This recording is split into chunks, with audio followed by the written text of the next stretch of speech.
बिस्मिल्लाहिर्रहमानिर्रहीम। नाज़रीन अस्सलाम वालेकुम। मैं हूं आपका मेज़बान साबिर शाकिर, वफाकी दारुल हुकूमत इस्लामाबाद से कुछ ताज़ा तरीन इत्तलात और अहम ख़बरें। एक तो यहाँ बता दूं कि मौसम बहुत ज़बरदस्त है जी। हम ज़रा नॉर्दर्न एरियाज़ में निकले हैं और हल्की हल्की बर्फ़बारी है और स्नोफॉल है, जिसे कहते हैं कि एक बारीक सी चादर जो है वो आपको नज़र आ रही है, बर्फ़बारी की जमी हुई है। अच्छी मौसम है। मैंने कहा ज़रा यहीं से आपको कुछ इस्लामाबाद की ताज़ा तरीन ख़बरें भी पहुँचाते हैं। सूरत हाल ये है कि रजीम चेंज चल रही है। इमरान खान साहब कुछ फ़ैसले करने वाले हैं और इमरान खान साहब के फ़ैसलों को देखा जा रहा है, रावलपिंडी भी महसूस कर रहा है। और इतना ब्लंटली तो नहीं, लेकिन दर पर्दा अभी भी हमारी इस्टेब्लिशमेंट जो है वो उसमें इन्वॉल्व है और वो एक पोर्शन है। वो देख रही है पॉलिटिकल प्लेयर्स को, पॉलिटिकल प्लेयर्स के साथ राब्ते में भी है। और ये पॉसिबल भी नहीं है कि मिलिट्री इस्टेब्लिशमेंट जो है वो बिल्कुल लाताल्लुक़ हो जाए इस्लामाबाद से, और लाहौर से और पाकिस्तान के दाखिली और ख़ारजी मामलात से, पॉलिटिक्स से। ये पॉसिबल नहीं होता। इसलिए ये सारा कुछ चलता रहता है जी। तो इस वक्त एक बहस चल रही है और वो बहस है कि जनाब बाजवा साहब की जो पॉलिसीज़ हैं और जो जनाब बाजवा साहब का जो स्क्रिप्ट था, क्या वो ही कंटिन्यू करेगा या फिर जन आसिम मुनीर जो हैं वो इसमें कोई रद्द-बदल लेके आएंगे और अपनी नई पॉलिसियाँ लेके आएंगे, नई सोच के साथ आगे बढ़ेंगे और जो कुछ बाजवा साहब ने गंद घोले हैं उनको और जो फ़ौज का परसेप्शन ख़राब हुआ है और उसको किस तरीके से साफ़ करेंगे। ये बड़ी डिबेट चल रही है और बहुत सारे लोग जो हैं उनका ख्याल है कि नहीं, ये अभी तक चूँकि पॉलिसीज़ वही चल रही हैं और कोई चेंज नहीं आनी, कोई तब्दीली नहीं आनी, मायूसी मायूसी है, इस तरह की बातें करते हैं। लेकिन मेरा अपना ख्याल है कि ऐसा नहीं है और बहुत जल्द आप महसूस करेंगे तब्दीलियाँ। उसकी रीज़न मैं बता दूं कि कुछ मैं सुन रहा था गुफ्तगू।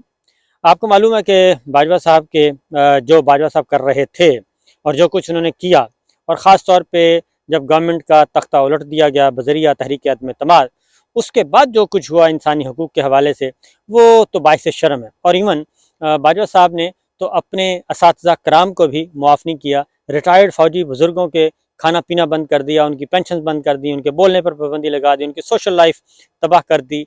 और इस तरीके से जहाँ जहाँ वो कर सकते थे, उनको तकलीफ़ पहुँचा सकते थे, उनको पहुँचाई। क्या वो सोच तब्दील हो गई है? तो ये सोच असल आपसे कुछ चीज़ें शेयर करना चाह रहा हूँ। मेरी भी कुछ बात हुई मिलिट्री इस्टेब्लिशमेंट के लोगों से, यानी कि रिटायर्ड अफसरान से बात हुई, रिटायर्ड बुज़ुर्गों से बात हुई। उनसे भी मैंने पूछा कि ये इतनी ज़्यादा, बहुत ज़्यादा मायूसी फैलाई जा रही है। तो उन्होंने कहा कि पॉसिबल नहीं है कि बाजवा साहब की पॉलिसीज़ को लेके आगे बढ़ा जाए। और उन्होंने कहा बाजवा साहब की पॉलिसी वैसे बाय द वे उन्होंने कहा है क्या थी, बाजवा डॉक्ट्रिन क्या था? उन्होंने तो मुल्क का सत्यानाश करके रख दिया और एक ऐसा टोला ला के बिठा दिया जो हुकूमत उसने पहले से ज़्यादा तबाहकारियाँ मचा दी हैं।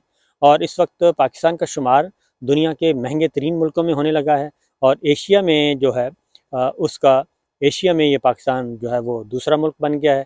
और ओवरऑल जो है वो 14वां मुल्क है पाकिस्तान दुनिया भर में महंगाई के अतबार से। और सूरत हाल इतनी ख़राब और पेचीदा हो चुकी है कि आप तसव्वुर नहीं कर सकते। और फिर ये है कि बाजवा साहब के साथ भी जो कुछ तय हुआ था वो भी पूरा नहीं हुआ। यानी मिफ्ता इस्माइल ने सूरत हाल को संभालने की कोशिश की, लेकिन वो भी पूरी नहीं हो सकी और उसको भी उठा के बाहर फेंक दिया। और फिर डार साहब आ गए और डार साहब के हवाले से भी उन्होंने कहा कि डार साहब ने भी कोई तीर नहीं मारा और वो भी अपनी पुरानी डगर पे चल रहे हैं और मामला पहले से कहीं ज़्यादा और मुल्क डिफ़ाल्ट के करीब। तो इसलिए ये पॉसिबल नहीं है उन्होंने कहा। और फिर ये है कि आज़म स्वाति वाला मामला जो है वो बदस्तूर फंसा हुआ है, आज़म स्वाति साहब मामला, और वो हल नहीं हो रहा। और उसमें जितनी भी कोशिशें की गई हैं अब तक वो नज़र नहीं आ रही। और फिर ये है कि उनकी ज़मानत और उनको बाहर नहीं आने दिया जा रहा। तो ये सारी चीज़ें उन्होंने कहा कि विद इन आर्मी भी कोई अच्छी चीज़ें इनको नहीं गर्दाना जा रहा। ये बहुत ही इसका इम्पैक्ट ख़राब हुआ है। फिर एक और बात भी, जनरल ग़ुलाम मुस्तफ़ा वो बहुत ही काबिल एहतराम है। उन्होंने तो बहुत ही आगे की बातें की हैं। उन्होंने कहा कि मैं सुन रहा था उनको, असरार कसाना साहब के साथ वो गुफ्तगू कर रहे थे, तो उन्होंने कहा कि बाजवा ने तो अपना जुर्म का इतराफ़ कर लिया है। जहाँ बाजवा ने अपने जुर्म का इतराफ़ कर लिया और वो ये उन्होंने कहा है कि बाजवा साहब तो मान गए हैं कि वो ये जो कुछ हो रहा है, हुकूमत का तख्ता उल्टा गया, पॉलिटिक्स में इन्वॉल्वमेंट, ये सारी की सारी चीज़ें उन्होंने अपने जराइम तस्लीम किए हैं। और फिर जो इस वक्त मुल्क की तबाही हुई है 9 और 10 अप्रैल के बाद से लेके आज तक, तो ये तबाही जो है आज खुद जब बाजवा साहब तस्लीम कर रहे हैं कि ये सब कुछ मैंने किया है, तो उसके बाद तो वो बच ही नहीं सकते। और जनरल गुलाम मुस्तफ़ा ने कहा कि जो कुछ इस वक्त 75 ईयर्स 75 सालों में जो मिलिट्री रूलर्स ने किया है, जो डिक्टेटर्स ने किया है, फौजी डिक्टेटर्स हैं, वो सब के सब उनका ट्रायल होना चाहिए, उनका हिसाब होना चाहिए, वो जिंदा हैं या मर गए हैं। और सबसे बढ़कर उन्होंने कहा कि अगर मैं भी उसमें शामिल हूँ तो मुझे भी सजाए मौत दी जाए और मैं सजाए मौत लेने के लिए तैयार हूँ। और उन्होंने कहा कि बाजवा साहब ने अगर जुर्म किया है, एतराफ़ जुर्म है, उनको भी फांसी के फंदे पे लटकाया जाना चाहिए। जब तक वो कहते हैं कि जब तक इनको फांसी के फंदे पे लटकाया नहीं जाएगा, उनको सज़ाएँ नहीं दी जाएंगी, तब तक ये जो मिलिट्री इंटरवीन है ये चलती रहेगी, ये फ़ौजी मुदाखलत चलती रहेगी और पाकिस्तान तरक्की की तरफ गामजन नहीं हो सकेगा। ये बात जो है वो बड़े क्लियरली उन्होंने वाज़ेह तौर पे बताई है। तो ये तो है। और उन्होंने कहा कि विद इन रैंक्स जो है, उन्होंने कहा कि सोच वही है कि बाजवा साहब से छुटकारा हासिल किया जाए, बाजवा साहब से जान छुड़वाई जाए। बाजवा डॉक्ट्राइन, उन्होंने कहा कोई बाजवा डॉक्ट्राइन नहीं था, ये सारे का सारा एक नज़रों का धोखा था। और ये नज़रों का धोखा उन्होंने कहा कि मीडिया के साथ भी हुआ और हमारे साथ भी हुआ, यानी कि मिलिट्री ऑफिशियल्स के साथ भी हुआ। इसलिए ये है वो रद्द अमल जो पाया जाता है। फिर कुछ और चीज़ें भी हैं।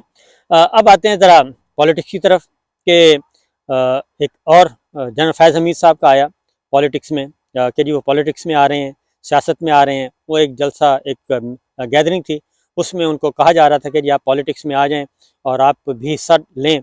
और ये खबरें बड़ी गर्म हुई, किसी ने कहा ये पाकिस्तान तहरीक इंसाफ में शमूलियत इख्तियार कर रहे हैं।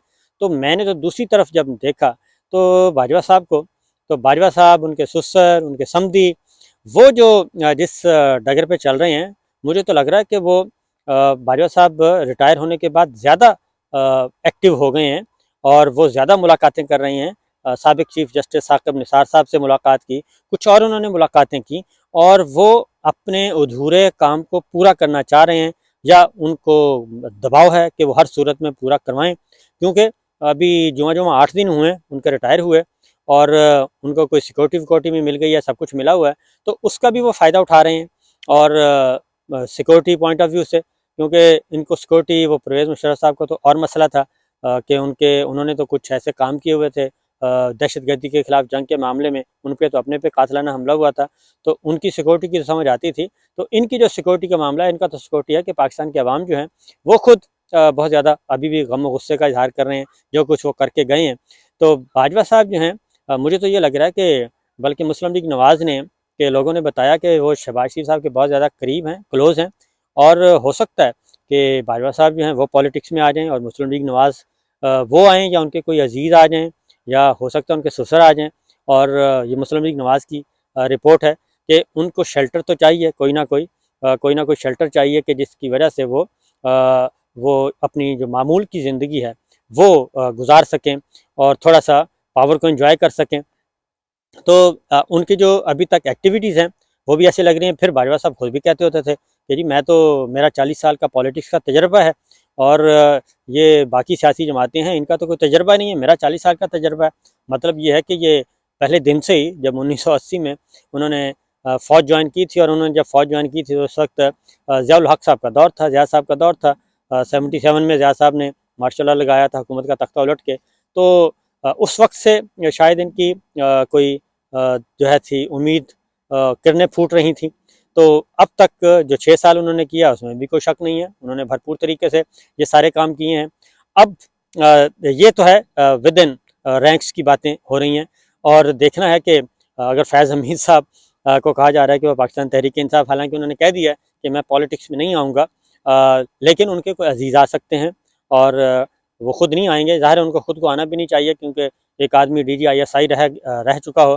तो DGISI वैसे तो जावेद अशरफ काजी जो हैं वो सेनेटर बन चुके थे, लेकिन वो परवेज़ मुशर्रफ साहब का ज़माना था।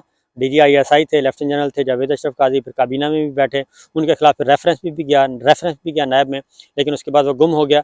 तो होता रहता है। जनरल कयूम भी मुस्लिम लीग नवाज़ के सेनेटर हैं, तो जनरल फैज़ हमीद हो सकते हैं, लेकिन वो कहते हैं जी मैंने नहीं आना पॉलिटिक्स में, लेकिन उनके रिश्तेदार आ सकते हैं, उनके भाई या उनके कोई और करीबी अजीज आ सकते हैं।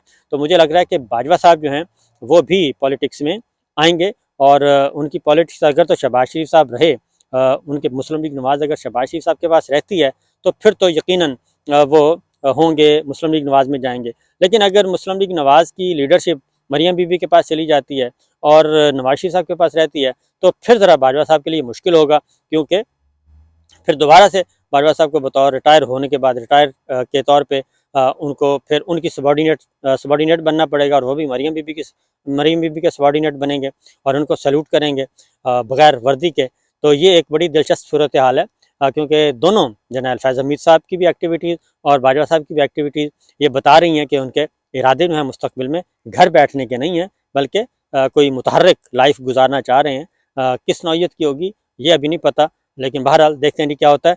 तो इस तरह चल रहा है, और इमरान खान साहब भी रहेंगे। ज़रा आप तसव्वुर करें कि बाजवा साहब क्या करेंगे, गठन मंडी से इलेक्शन लड़ेंगे या उनके सुसर लड़ेंगे या फिर सेनेट में आएंगे, कैसे आएंगे? ये सारी चीज़ें बड़ी अच्छी सी तस्वीर बनेगी मुस्तकबिल करीब में कि एक ही ऐवान में सारे बैठे हों और इसके बाद फिर तकरीरें हो रही हों और बड़ा दिलचस्प मंजर होगा। तो बहरहाल जी, मौसम बहुत अच्छा, एंजॉय करें, आप भी इजाज़त दीजिए। अल्लाह हाफिज़।